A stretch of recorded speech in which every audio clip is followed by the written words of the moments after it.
Kung hanap nyo po ay ang pinakamataas na starting salary, nasa larangan daw yan ng pag-aabogado o legal services ayon sa isang classified ads website. Pero ang lumalabas naman sa pag-aaral ng Philippine Statistics Authority, dumami pa ang mga Pinoy na walang trabaho. At nakatutok si Susan Enriquez. Kabi-kabila ang karatula ng job hiring dito sa Mandaluyong City. Pero marami pa rin daw ang walang mapasukang trabaho. Ayon sa isang HR manager na nakausap namin, minsan ay nasa aplikante na daw kung bakit hindi makakuha ng trabaho. The millennials are being choosy in terms of So I mean, maraming work opportunities, no? But advice ko lang sana sa mga fresh graduate, huwag pumili ng trabaho. Sa datos ng Philippine Statistics Authority o PSA, tumaas ang bilang ng walang trabaho sa 6.6% o aabot sa 4.2 milyon ngayong taon.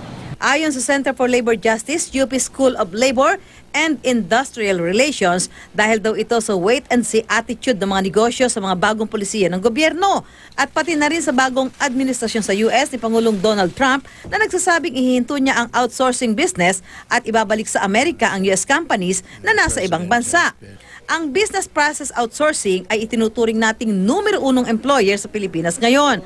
Ayon nga sa online employment portal na jobstreet.com, aabot sa 60% ng mapapasukang trabaho ng mga fresh graduates ay nasa business process outsourcing o sa BPO.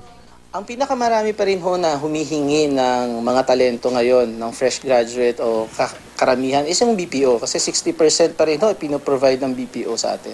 Sina Angelo, Chelsea at Alexandra, pa mga fresh graduates at dahil gusto nilang makapagtrabaho agad, nag-apply sila sa trabahong nasa ilalim ng BPO. First job ko po to actually.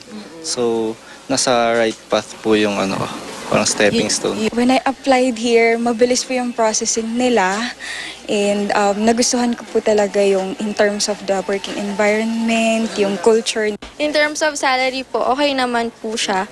Makakatulong po talaga sa family ko. May listahan din ang JobStreet base sa kanilang Job Seek Survey para sa mga fresh graduate na nais ay may malaking sahod. Pinakamalaki raw ang sahod ng nasa larangan ng law o legal services na umaabot sa mahigit 20,000 pesos ang starting salary. Sumunod daw ang healthcare-related at ikatlo ang journalism. Ang journalism na ibinibigay natin, hindi lamang ito yung mga traditional journalists na nasa newspaper. Ito po yung mga content writer dahil marami na ang online ngayon at dahil sa proliferation ng internet, marami na pong nangangailangan ng content writers. Batay pa rin sa isinagawang survey, bagamat mahalaga ang eskwelahang pinagtapusan ng isang aplikante, pangunahing tinitingnan ng employer ang attitude, field of study at ang asking salary sa isang potential hire. Nagbago sa survey natin. Dati experience, dati kung anong course mo, anong grade mo. Ngayon attitude. Maganda ho kasi yung tingnan yung attitude. Susan Enriquez, nakatutok, 24 oras.